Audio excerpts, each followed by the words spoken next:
तुषार हार धोला या सुर वस्त्र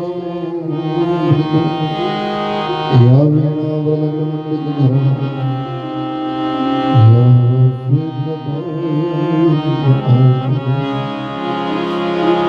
या ब्रह्मा अच्युत संगत प्रभृति देवै सदा सोमं पार्थ सरस्वती भगवती से सदा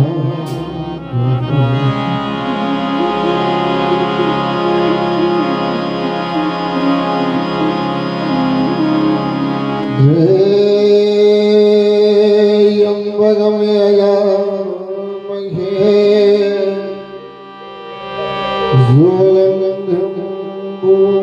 वरदनो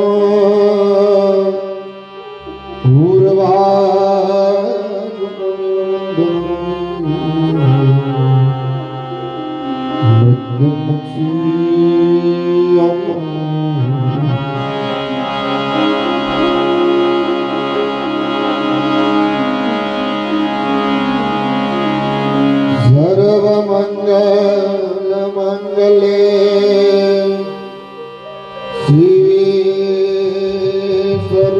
सर्वार्थसाधिके शरणे त्र्यंबके गौरी नारायणी नमोस्तुते।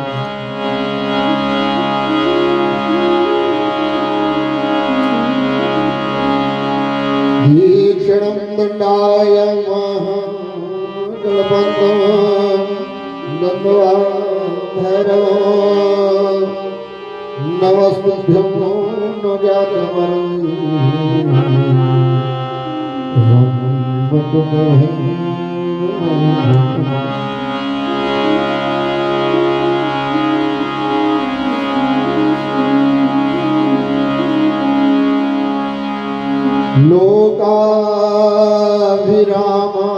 लोकाभिरामारणधीरो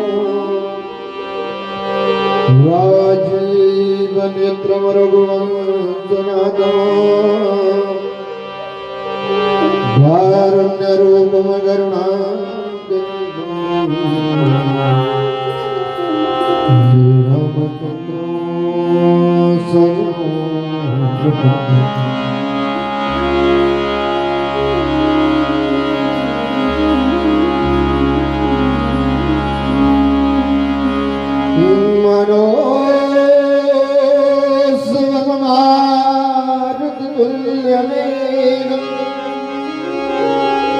जतीन्द्रियं बुद्धिमतां वरिष्ठं वातात्मजं वातरिबोधं श्रीरामदूतं शरणं आइए मन मन की विराग दीजिए कथा का ज्ञान जिस सुन करी सम्मान हो जाएंगे भवन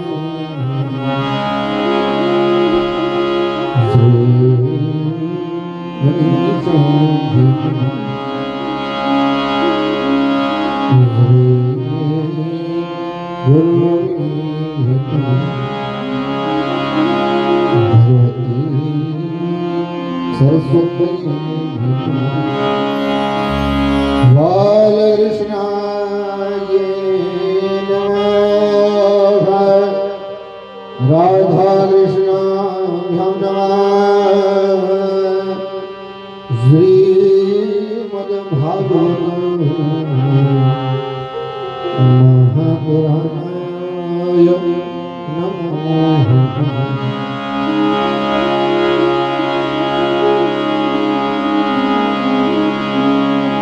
ध्येयों सदा परिभव विभग्न निर्धास्वजं शिविरंजनोतं शरण्य विद्यार्थी हरण प्रणत मानवाति वंदे महमूर्ते सच्चिदानंद रूपाय विश्वावतपत्यादि हृदये तापत्रय विनाशाय श्री कृष्णाय बालकृष्णाय राधा कृष्णाय श्रीमद्भागवत महापुराणाय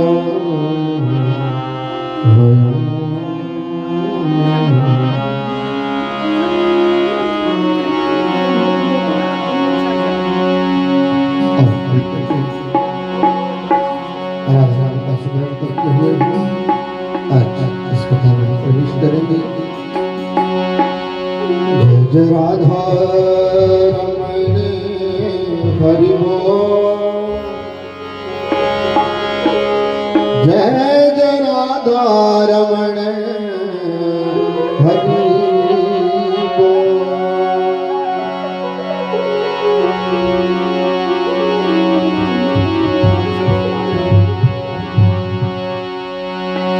जय जय राधा रमण हरि बोल, जय जय राधा रमण हरि बोल, जय राधा रमण हरि बोल, जय जय राधा रमण हरि बोल, जय राधा रमण हरि बोल, जय जय राधा रमण हरि बोल, जय राधा रमण हरि बोल, जय जय राधा रमण जय राधा रमण हरि बोल, जय जय राधा रमण हरि बोल।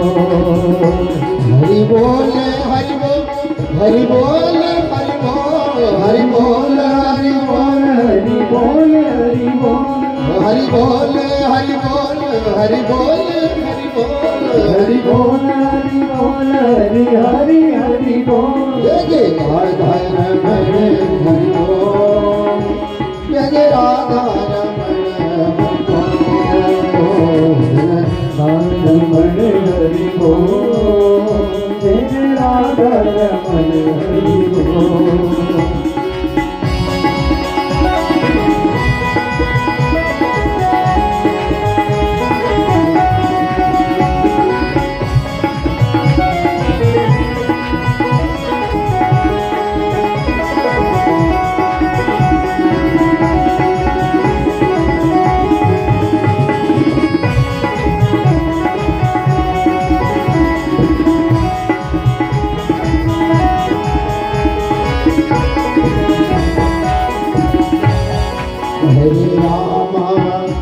हरे राम राम राम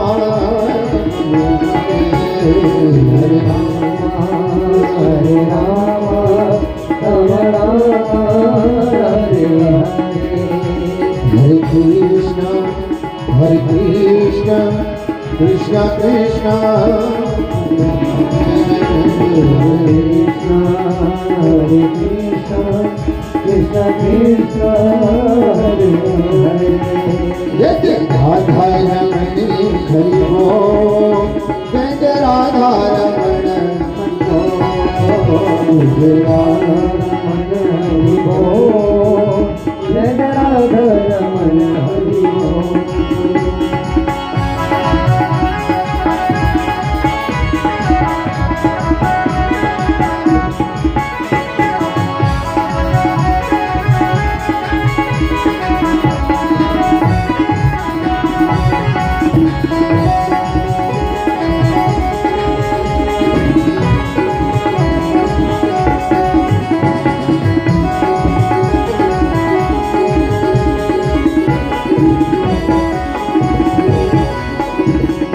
जय जय राधा राधा जय जय राधा राधा जय जय राधा राधा जय जय राधा राधा जय जय राधा राधा जय जय राधा राधा जय जय राधा राधा जय जय राधा राधा जय राधा रमण जय राधा रमण जय राधा रमण हरि बोल जय जय राधा रमण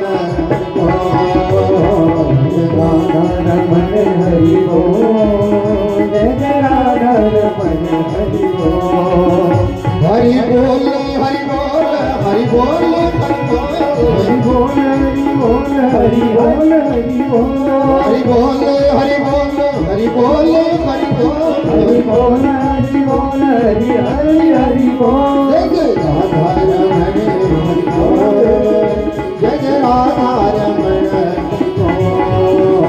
जय राधा रमण हरि बोल जय राधा रमण हरि बोल जय जय राधा रमण हरि बोल जय राधा रमण हरि बोल जय जय राधा रमण हरि बोल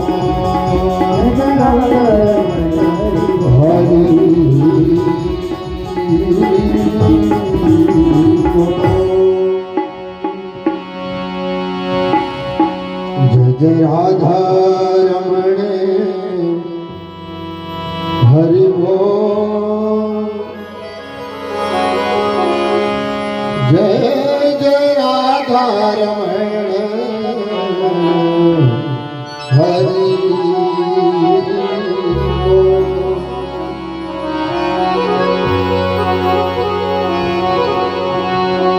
जय राधा राधा जय जय राधा राधा जय जय राधा राधा जय जय राधा राधा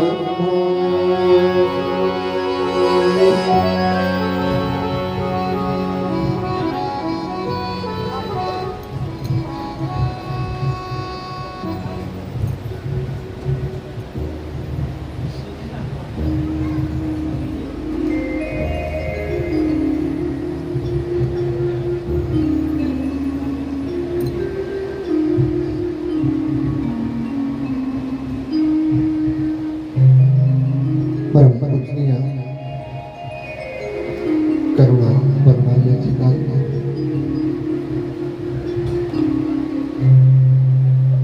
श्री सच्चिदानंद बागवान मूर्ति मृगवानुनंदिनी रास रासेश्वरी आनंद कंद भगवान श्री वेंकट बिहारी राधा रानी के श्री चरणों में मेरा इस व्यासपीठ से कोटि कोटि वंदन करता हूँ सत सत गुरुदेव भगवान के श्री चरणों में आभार करता हूँ माँ भगवती सरस्वती मैया का गौरी शंकर भगवान लक्ष्मी नारायण भगवान यज्ञों के दाता परम पिता श्री ब्रह्मा जी महाकाली महालक्ष्मी महासरस्वती मैया समस्त किसान देवी देवता इष्ट देवता स्थान देवता माँ भगवती कुलदेवी गंगा मैया, यमुना मैया, माँ भगवती, सरस्वती मैया, प्रयागराज का संगम स्थान, वृंदावन धाम, हरिद्वार, मार्कंडे जैसे पुण्य तीर्थों को मेरा इस फेसबुक से कोटि कोटि वंदन। नमन करता हूँ श्री तपोनिधि निरंजनी अखाड़े के लिए, सभी संतों के लिए, महंतों के लिए, ज्ञानी वैराग योगी समाज समस्त पुण्यात्माओं को, परम पूज्य सतगुरुदेव भगवान श्री वेद व्यास जी के लिए, श्री सुखदेव भगवान जी के लिए, सूत जी महाराज को मेरे इस व्यास से कोटि कोटि नमन। नमन करता हूँ ब्राह्मण समुदाय के लिए, अपने ब्राह्मण साथियों के लिए, माता पिता के सभी चरणों में और श्रीमद् भागवत के सभी चरणों में, जिनकी असीम कृपा इस कलयुग में भी हमारे जीवन का उद्धार करने के लिए बरतती रहती है। ऐसे ऐसे पुराण पुरुषोत्तम भगवान के श्री चरणों में बार बार नमन करता हूँ।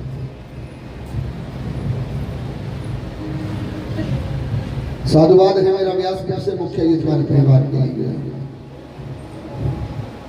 धर्म अर्थ का मोक्ष को प्राप्त कराने वाला ये श्रीमद् भागवत कथा का ज्ञान यज्ञ,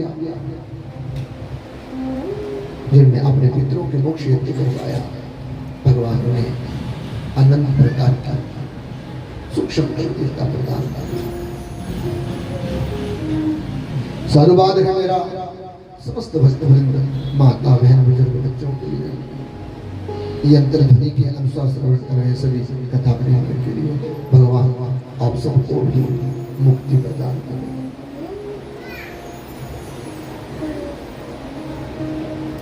ऊपर की तरफ लगाओ, ये मक्खियाँ आ रही है सारी मुंह पे बैठ के, पंखा ना थोड़ा सा ऊपर को करो इसको।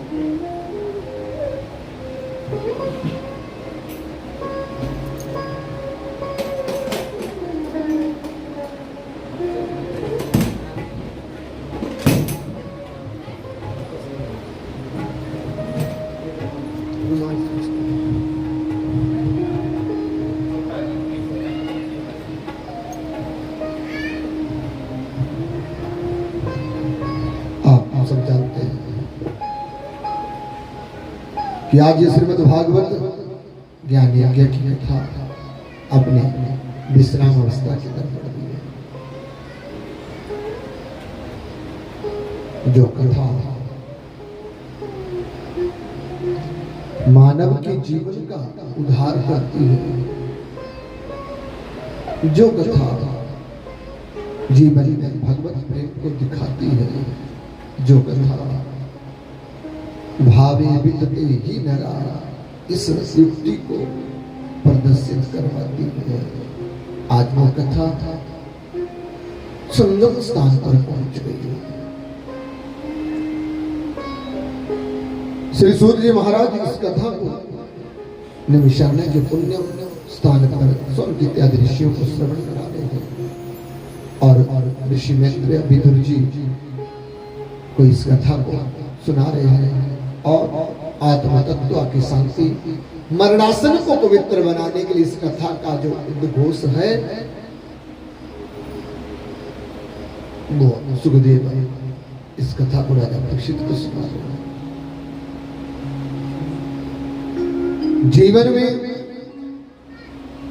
जब भी श्रीमद् भागवत कथा ज्ञान यज्ञ का एक भी अमृत तत्व शब्द अगर छू जाता है तो मानव के हजारों लाखों पाप कर्मों का अंत होता है।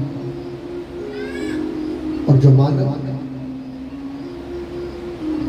अपने जीवन में इस भागवत को उतार लेता है, मानव तो भव से पार होता है। लेकिन जीवन में सत्य, धर्म, कर्म और प्रेम पवित्र हो। कहते हैं जब मानव भगवत की शरण में आ जाता है तो दुनिया का कोई भी उसका बाल बांका नहीं कर सकता। शरणागति में आया हुआ भक्त भगवान के चरणों में लगा हुई सेवा कभी खाली नहीं जाती। भगवत नाम की कथा आती है। कबूतर और कबूतरी का एक जोड़ा था, दोनों भगवत नाम का उच्चारण करते।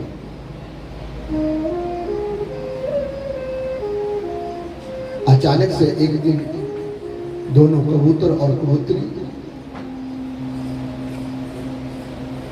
आकाश मार्ग में उड़ रहे थे और कबूतरी का पेट बच्चे से युक्त था, गर्भवती थी कबूतरी।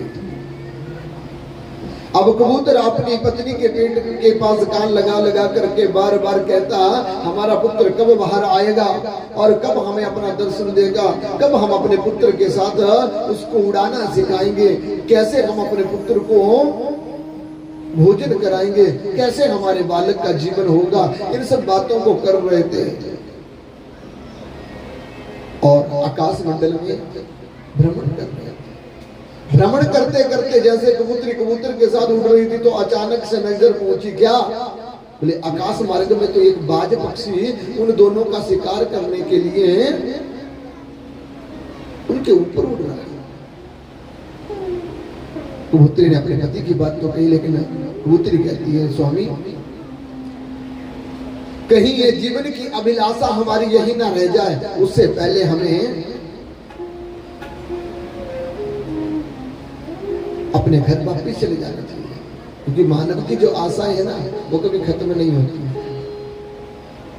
इसलिए जिन सब बातों को हम कह रहे हैं, हम सुन रहे हैं या कर रहे हैं, शायद मुझे लगता है जीवन में वो सब सुख हमें मिलने वाले नहीं है, क्योंकि भगवत इच्छा के बिना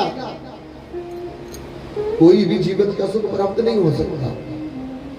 बात हमारे ऊपर उड़ रहा है। जब पत्नी ने उस कबूतर से कहा तो कबूतर ने कहा, मुझे अपने भगवत नाम का ज्ञान है और हम भगवत नाम लेकर के कभी जीवन में दुखी नहीं हो सकते। कबूतर ये कह रहा था, लेकिन पत्नी ने कहा, स्वामी मैं तुम्हें कह रही हूँ वापिस घोंसले में चलते हैं। पत्नी की बात मानी और जब पत्नी की बात मानी तो दोनों कबूतर और कबूतरी अपने घोंसले में वापिस आने लगे। तो क्या पाया, उनका घोंसला नदी के किनारे एक वट वृक्ष था, उस वृक्ष के ऊपर बनाया था।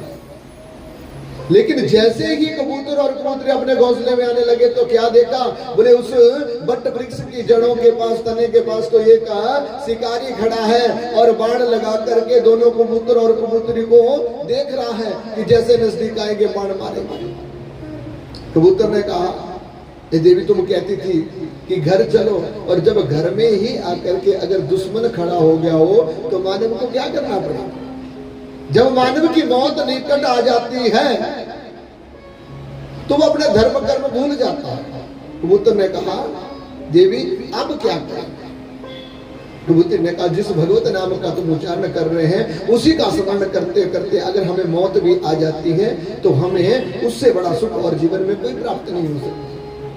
आपस में दोनों वार्तालाप कर रही रहते कि ऊपर आकाश मंडल पे बाज पक्षी मंडरा रहा है और नीचे शिकारी धनुष पर बाण लगाए खड़ा हुआ कबूतर और कबूतरी को मारने के लिए तैयार है। जैसे ही दोनों जोड़ों ने भगवत नाम की चर्चा को गाना प्रारंभ किया, मंत्र को प्रारंभ किया, तो कहा जाता है कि भगवत नाम आते ही जीवन में कितनी भी बड़ी मुसीबत क्यों ना आ जाए, जैसे ही हरे कृष्णा कृष्णा कृष्णा हरे हरे, हरे राम राम राम हरे हरे मंत्र का उच्चारण अगर मुख में आ जाए तो मृत्यु भी मानव की टल जाती है। तो कबूतर ने कहा, कोई बात नहीं, अगर मृत्यु आई गई है तो अंतिम समय में राम का नाम लो। और जैसे कबूतर कबूतरी उड़ते हुए घोंसले में आने के लिए सोच रहे थे, लेकिन शिकारी खड़ा है, मौत सामने है, तो दोनों ने घर में आना वर्जित कर दिया और आकाश मंडल पे घूमते घूमते अपने ठाकुर जी का नाम लेने लगे। जैसे ही ठाकुर जी का सुमिरन किया तो अचानक से उस वट वृक्ष की जड़ों से एक सांप निकला और सांप निकल कर करके किसको डंक मारता है, बोले शिकारी के पांव में डंक लगा देता। जैसे ही शिकारी के पांव में डंक लगा तो शिकारी डंक लगने के कारण बेहोश पड़ गया। जो हाथ में बाण लिया था धनुष पर वो बाण छूटा, नीचे शिकारी सांप ने काट दिया और वो बाण जो शिकारी के हाथ से छूटा वो बाण जाकर के बाज पक्षी को लगा। शिकारी भी मर जाता है और बाज पक्षी भी मर जाता है। तो कहा जाता है जिसके ऊपर राम का हाथ उसको कोई भी मार नहीं सकता। मारने से बचाने वाले मेरे ठाकुर जी है, लेकिन ठाकुर जी की संगति में आने से पहले अपने मन को पवित्र करना पड़ेगा। और जब तक मानव का मन पवित्र नहीं होता तब तक ठाकुर जी की शरणागति प्राप्त नहीं हो सकती। जीवन में हर एक वस्तु प्राप्त होती है, लेकिन मेरे ठाकुर जी का प्रेम उन्हीं को मिलता है जो मेरे ठाकुर जी जिन पर कृपा करते हैं।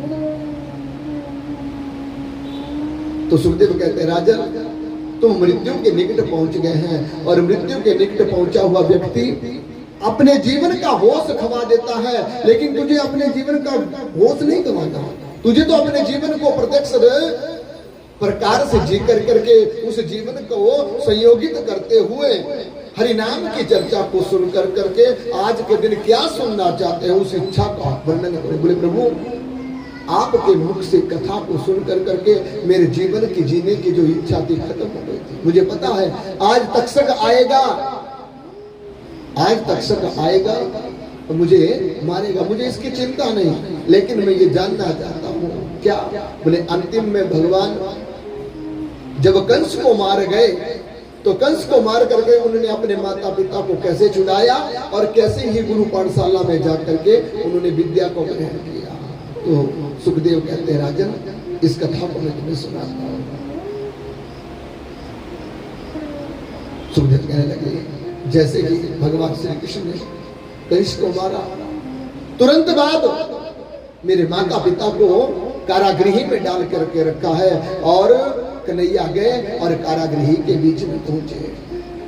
जैसे ही कारागृह के बीच में पहुंचे अपने माता पिता के बंधनों को मुक्त किया, चरणों में मस्तक को झुकाया और आगे जाकर के देखा क्या पाया। बोले उनके नाना उग्रसेन जो पुत्र कंस ने जेल में डाल दिए थे उस उग्रसेन नाना को भी जेल खाने से छुड़ाया और अब अपने माता पिता और नाना के साथ वापिस महाराज।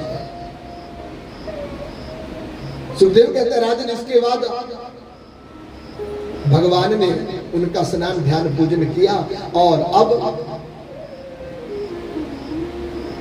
मथुरा की राजधानी राज सिंहासन पर कौन बैठेगा इसका निश्चय करने के लिए उग्रसेन ने भगवान को कहा, लेकिन भगवान ने इनकार कर दिया, क्योंकि भगवान सत्ता नहीं चाहते, भगवान तो प्रेम चाहते हैं। और भगवान ने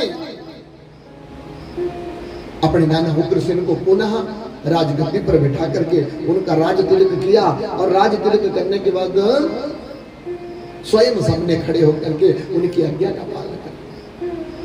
एक दिन वासुदेव ने कारागृह में जो संकल्प किया था अपने बालकों के जन्म उत्सव पर, उस संकल्प को पूरा करने के लिए अपने कुल पुरोहित गर्गाचार्य जी के आश्रम पर गए, दोनों पुत्रों को साथ लेकर के गए, गौओं का गौदान करवाया, फल दक्षिणा जो संकल्पित करी थी वो दी, और अब गर्गाचार्य जी के यहाँ पर भगवान जी का यज्ञोपवीत संस्कार हो गया। सुखदेव कहते हैं राजन यज्ञोपवीत जब संस्कार हुआ तो भगवान जी अब विद्या को ग्रहण करना चाहते थे। गर्ग जी ने कहा हे राजन ध्यान से सुनो, अगर तुम इस विद्या को ग्रहण करना चाहते हो, इस विद्या को अपने बालकों को पढ़ाना चाहते हो, तो मेरी इच्छा है कि ये दोनों बालक काशीपुरी में स्थित एक वैदिक ब्राह्मण रहता है जिसका नाम है संदीपनी मुनि, तुम अपने दोनों बालकों को उस मुनि के आश्रम में विद्या ग्रहण करने के लिए भेज दो। सुखदेव कहते हैं राजा वासुदेव ने गर्गाचार्य जी को ही अपने पुत्रों को विद्या ग्रहण कराने का आग्रह किया, लेकिन गर्गाचार्य जी ने जब ये शब्द कहे तो अब वासुदेव अपने पुत्रों से अलग नहीं रहना चाहता था, लेकिन कुल पुरोहित के कहने पर दोनों बालकों को संदीपनी मुनि के आश्रम में भेज दिया। जब दोनों बालक भगवान श्री कृष्ण और बलराम काशीपुर स्थित सांदीपनि मुनि के आश्रम में पहुंचे तो उन्होंने उन्हें चरणों में नमन करते हुए गुरु दक्षिणा दी और गुरु दक्षिणा देकर करके अब वो विद्या ग्रहण करने लगे। भगवान श्री कृष्ण गुरु पाठशाला में रह करके अपने जीवन का अध्ययन करते हैं। तो भगवान जी ने 64 दिनों में 64 प्रकार की विद्या ग्रहण करी और जब विद्या ग्रहण करी तो विद्या ग्रहण कर करके अपने गुरु को गुरु दक्षिणा देना चाहते थे। गुरु से कहा, हे आत्म तत्व के नवनीत प्रभु, आपके चरणों में हमारा नमन है। आज आपकी विद्या को ग्रहण करके हम अपने जीवन में स्वार्थी नहीं होना चाहते। हम आपको गुरु मंत्र ग्रहण करते हुए गुरु दक्षिणा देना चाहते हैं। तो मांगो, आपकी क्या इच्छा है? सांदीपनि ने कहा, मेरी तो कोई इच्छा नहीं, ना ही मैं तुम बालकों से कुछ गुरु दक्षिणा लेना चाहता, लेकिन अगर तुम देने का आग्रह कर ही रहे हैं तो अपनी माता गुरु माता को पूछो। दोनों बालक अपनी गुरु माता के पास गए और जब दक्षिणा के लिए इच्छा करी तो पूछा भगवान ने कि गुरु माता, हम आज विद्या को ग्रहण कर चुके, अब अपने घर जाना चाहते हैं। हमारी अंतिम इच्छा है कि हम इस गुरु विद्या के लेने से पहले आपको गुरु दक्षिणा दे। गुरु माता रोने लगी, पुत्र आप तो देना चाहते हैं, लेकिन मैं किसके लिए लूं? मेरे जीवन में एक पुत्र था, वो भी भगवान ले गए। अब मैं उस पुत्र के लिए संचित कर करके आप लोगों से गुरु दक्षिणा लेती हुई, तो उस गुरु दक्षिणा लेकर के बिन पुत्र के मैं क्या करूंगी? जब ऐसा कहा तो वो माता रोने लगी। भगवान ने कहा, माता तुम क्यों रोती हो, क्या चाहती हो? बोले, अगर तुम देना ही चाहते हो और अपने गुरु के परम शिष्य बने ही हो, गुरु दक्षिणा का तुम्हें मोह चढ़ा है, तो क्या तुम मेरे पुत्र को वापस ला करके दे सकते हो? भगवान ने कहा, माता अगर तुम गुरु पुत्र ही वापस चाहती हो तो हम तुम्हें ला करके देंगे, हमारा वचन है। भगवान जी वहां से निकले और पता किया कि उस गुरु पुत्र के साथ कैसा व्यवहार, कैसे मृत्यु हुई। तो सागर के बीच में गए, सागर के साथ युद्ध हुआ तो सागर ने कहा, महाराज मैंने गुरु पुत्र को नहीं मारा, मैंने नहीं मारा, मेरे पेट के उदर में शंखचूड़ नामक का एक राक्षस रहता है। उस राक्षस ने शायद से उस गुरुपुत्र को मारा, उस गुरुपुत्र को मारा होगा। भगवान ने जाकर के उस राक्षस के साथ युद्ध किया और जब राक्षस के साथ युद्ध किया तो सुखदेव कहते हैं, राजन शंखचूड़ की मृत्यु के बाद उसके उदर में उस भगवान जी की, उसके उदर में उस बालक की हड्डियां मिली। शरीर का कोई भी हिस्सा प्राप्त नहीं होता है और जब हड्डियां मिली तो भगवान जी ने देख लिया कि उस राक्षस ने इस पुत्र को खत्म कर दिया और अब ये आत्मा और ये गुरुपुत्र का शरीर यम के सिवा कहीं प्राप्त नहीं हो सकता। तो सुखदेव कहते हैं, राजन भगवान श्री कृष्ण शंखचूड़ की मार कर करके उसके हड्डियों से बना हुआ शंख नामक एक भगवान को पूजने का जो वाद्य यंत्र है ग्रहण करते हैं और शंखचूड़ राक्षस से हड्डियों से निकला हुआ शंख जिसे हम आज भी पूजते हैं, उस 5 जन्य शंख को लेकर के यमपुरी में चले गए। और यमपुरी के लोगों ने जब उन सिपाहियों ने भगवान को अंदर जाने नहीं दिया तो दरवाजे के ऊपर से शंख ध्वनि करी, यमपुरी हिलने लगी और भगवान जैसे यमपुरी में पहुंचे, जितनी भी पाप आत्मा थी,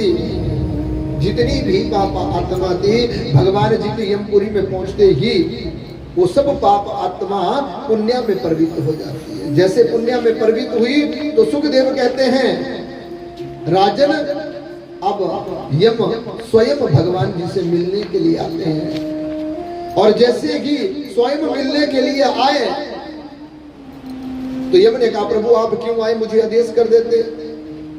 भगवान ने कहा, मेरे आने का कारण मैं तुम्हें बताता हूं, आदेश की बात छोड़ो, लेकिन मैं जिस कार्य के लिए आया हूं उस बात को श्रवण से सुनो। क्या? बोले, मैं अपने पुत्र को, जो मेरे गुरु भाई है, उस भाई को लेने के लिए आया हूं और तुम उस गुरु पुत्र को वापस दो। यम ने कहा, महाराज यहाँ पर यमपुरी का नियम है, कोई भी प्राणी शरीर के साथ यहाँ नहीं आता, यहाँ तो सिर्फ आत्मा आती है और अगर आप आत्मा चाहते हैं तो हम तुम्हें वापस दे देते हैं। भगवान ने कहा तुम्हारी बात ठीक है, मुझे वो आत्मा ही वापस दे दो। अब भगवान के कहने पर यमराज ने वो आत्मा वापस करी, और जब ये आत्मा वापस हुई तो भगवान जी ने स्वयं नवनीत पंचतत्व से उस गुरु बालक का शरीर बनाया और समुद्र के तट पर पहुंच करके अपने गुरु महाराज जी के सामने अपने गुरु माता की बात को प्रत्यक्ष करने के लिए, अपने गुरु माता के पुत्र स्नेह को प्राप्त कराने के लिए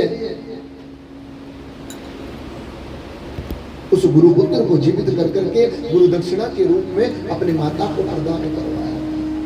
सुखदेव कहते हैं जैसे माता ने अपने पुत्र का ये स्वरूप देखा तो माता सोचने लगी मृत्यु के बाद तो कोई प्राणी वापिस नहीं आता, तो भगवान ने इसे कैसे कर दिया? तो भगवान ने कहा गुरु माता ये आपका ही द्वारा की हुई हमारी जो सेवा थी उस ज्ञान के द्वारा आज आपका पुत्र हमने वापिस लाया। हमारे अंदर ऐसी कोई शक्ति नहीं जिस शक्ति के आधार पर हम आपके पुत्र को वापिस ला सकते हैं। तो जीवन में गुरु का बड़ा महत्व है। गुरु के बिना जीवन में कोई भी सार्थकता सत्यता प्राप्त नहीं हो सकती। और भगवान ने इस चीज को प्रदर्शित कराया और गुरु पुत्र को वापस देख करके गुरु माता और गुरु महाराज भगवान जी को विदा करते हैं। जब विदा करने लगे तो भगवान जी ने जाते जाते अपने गुरु महाराज जी से कहा बोले प्रभु हम जा रहे हैं, हमारे ऊपर एक कृपा करना। कैसी कृपा? बोले प्रभु हम कभी आपके शब्दों की अवहेलना ना करें, हम कभी आपके मंत्रों का अनुचित प्रयोग ना करें और सदा आपका हाथ हमारे सिर पर बने रहे, हमारी लगन आपके चरणों में लगी रहे। जैसे ये प्रार्थना करी तो दोनों भाई भगवान श्री कृष्ण और बलराम गुरु चरणों में बैठ करके स्तुति कर रहे हैं। और क्या कह रहे हैं? लागी लगनी मत तोड़ना ओ,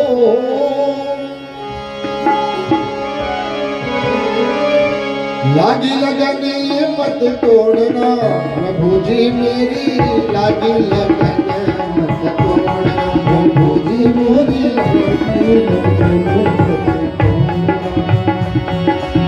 लागी लगन मत तोड़ना, लागी लगन मत तोड़ना प्रभु जी मोरी, लागी लगन मत तोड़ना प्रभु जी मोरी, लागी लगन मत तोड़ना।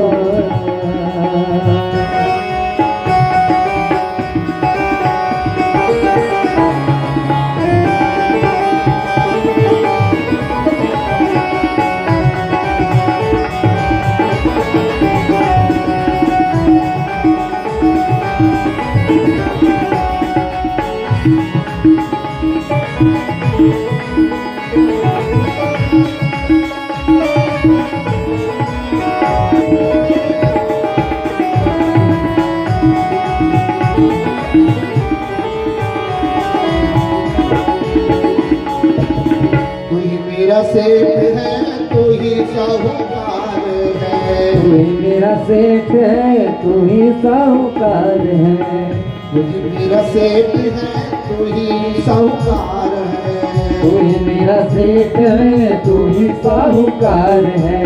ब्याज पे ब्याज मत छोड़ना, ब्याज पे ब्याज मत छोड़ना जी मोरी, श्यामा जी मोरी, कन्हैया मोरी, लागी लगन मत तोड़ना, श्यामा जी मोरी, लागी लगन मत तोड़ना।